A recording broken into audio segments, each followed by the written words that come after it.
Good morning. The governing body of Jehovah's Witnesses has just published their August study edition of the Watchtower magazine.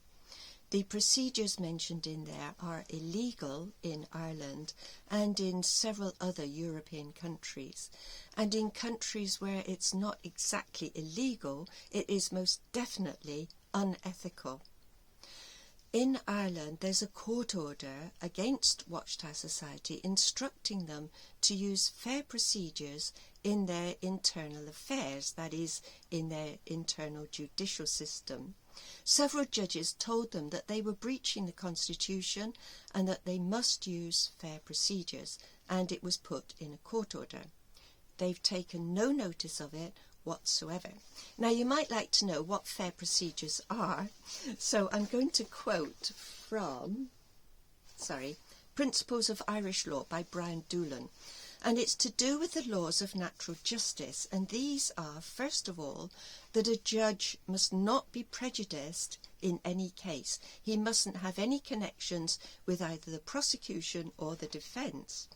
And the second rule is he or she must hear both sides. And it says this, just need the glasses. A party affected by a decision must be given an adequate opportunity to present a case. To adequately do so, that party must be informed of the matter and must be afforded an opportunity to comment on the material put forward by the other side.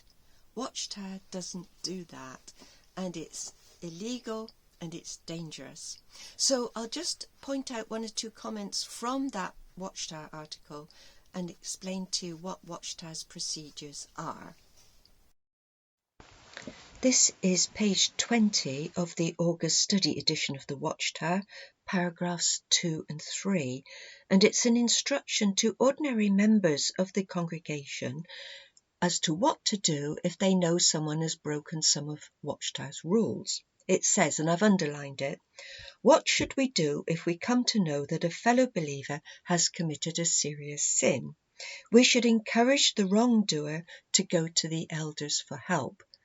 Now, that will very rarely happen. Usually what happens is that an individual might go straight to the elders and report what he or she believes to be something wrong. Now, the elders need two witnesses, of course, but what you'll notice throughout this Watchtower article is that the accused person is called the wrongdoer. The reason they have to do that is because if they called this person the accused, they would have to include a procedure by which they checked every witness statement. They would go to the accused person to listen to see if they've got any of their facts wrong, but they don't do that. So what do they do? This is paragraph 4. When someone in the congregation commits a serious sin, the body of elders selects 3 qualified brothers from among them who will serve as a committee. This used to be called a judicial committee. It is still a judicial committee despite its name change. These 3 men are acting as judges.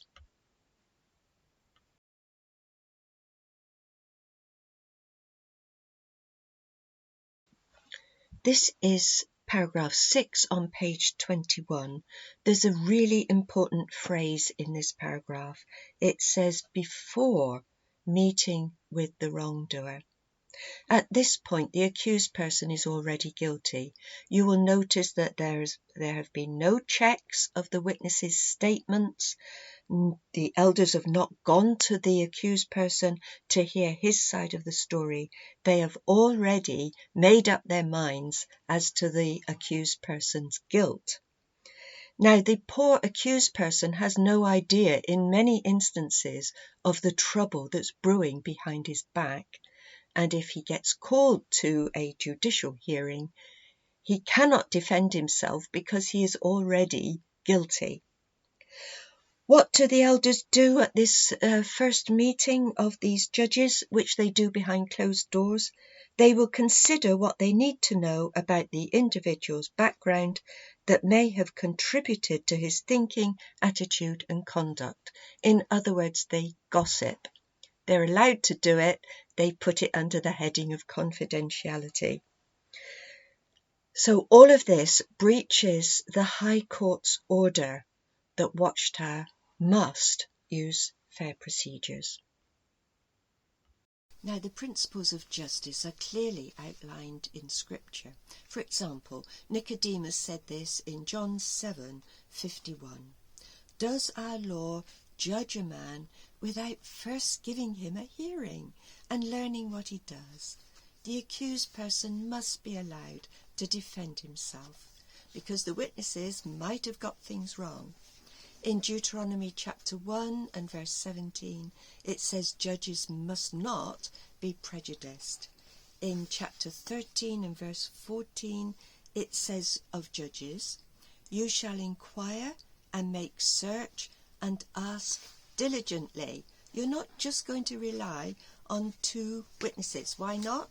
Because in chapter 19 and verse 18, it says the judges shall inquire diligently, and if the witness is a false witness, so you have to find out whether the witness has mistaken or has deliberately falsely accused someone, then action can be taken.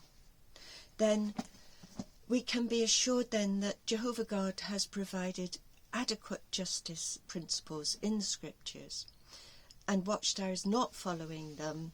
Their judicial system is man-made. Thank you so much for watching. I'll put as much as I can of the legal principles in the description below, because they can be a bit confusing. God bless.